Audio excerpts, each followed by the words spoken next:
नमस्कार, यशिका किचन में आप सबका स्वागत है।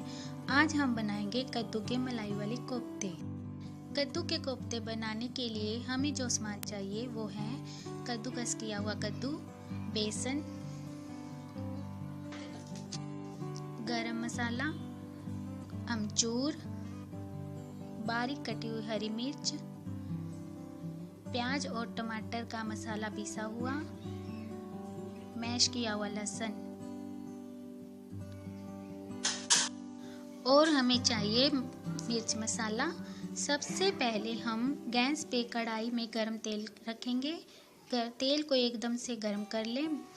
उसके बाद हम कद्दू लेंगे जो हमने कद्दूकस कर लिया है, उसमें बेसन मिलाएंगे। बेसन डालने के बाद हम इसमें थोड़ा सा जीरा डालेंगे। जीरे के बाद हम इसमें स्वाद अनुसार 1 से 2 चम्मच नमक डालेंगे। नमक के बाद लाल मिर्च, वो भी स्वाद अनुसार डाल सकते हैं।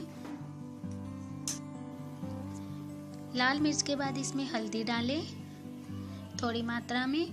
और अब हम सारे मसाले को आटे की तरह सॉफ्ट गूंद लेंगे। इसमें पानी मत डालें, कद्दू का पानी काफ़ी है इससे गूंदने के लिए। अब आटे की तरह यह गूंद चुका है। अब हम इसके छोटे छोटे कोफ्ते बना के गरम तेल में तलेंगे। कोफ्तों को तब तक तले जब तक इनका रंग मैरून ना हो जाए। इसे कम सेक पे ही तलें ताकि ये अंदर से कच्चे ना रहें। इस प्रकार हम सारे आटे के कोफ्ते बना लेंगे। अच्छी तरह से तल लें और इनका तेल अच्छी तरह से सोख लें। अब हमारे कोफ्ते तले हुए तैयार हैं। एक कड़छी तेल में जीरा डालें सबसे पहले। उसके बाद हल्दी थोड़ी सी। हल्दी के बाद हम इसमें पिसा हुआ लहसुन डालेंगे। लहसुन को ब्राउन होने तक कम सेक पे सेकें। अब लहसुन ब्राउन हो चुका है। इसमें बारीक कटी हरी मिर्च डाल दें। इसके बाद हम इसमें टमाटर और प्याज का मसाला डालेंगे। इसे धीमी आंच पे 10 मिनट तक पकने दें ताकि मसाला कच्चा ना रहे। जब इसका तेल दिखने लगे तो हम मान लेंगे कि ये मसाला पक चुका है। अब इसमें स्वाद अनुसार नमक डालें।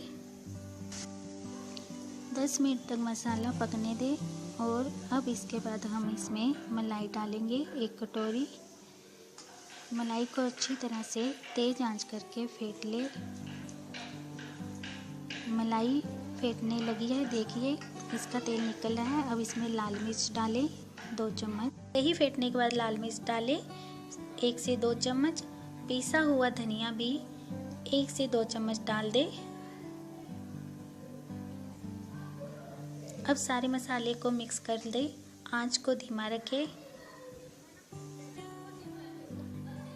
अब मसाले को तड़का लगाने के लिए 1 कटोरी पानी डालें। आंच को धीमा रखें। सारा पानी सोखने के बाद हम इसमें दोबारा से पानी डालेंगे ताकि कोफ्तों की तरी बना सके। इसे 10 मिनट तक पकने दें।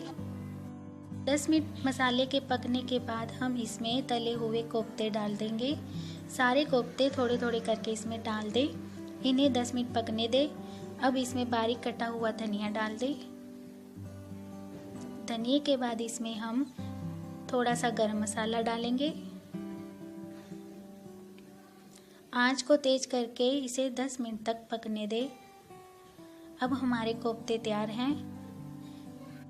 कोफ्तों को सर्व कीजिए और आप भी चाहिए और हमारे तरीके से कोफ्ते बनाइए, खाइए और अपने अनुभव हमारे साथ शेयर कीजिए। जाने से पहले हमारे चैनल को सब्सक्राइब कीजिए।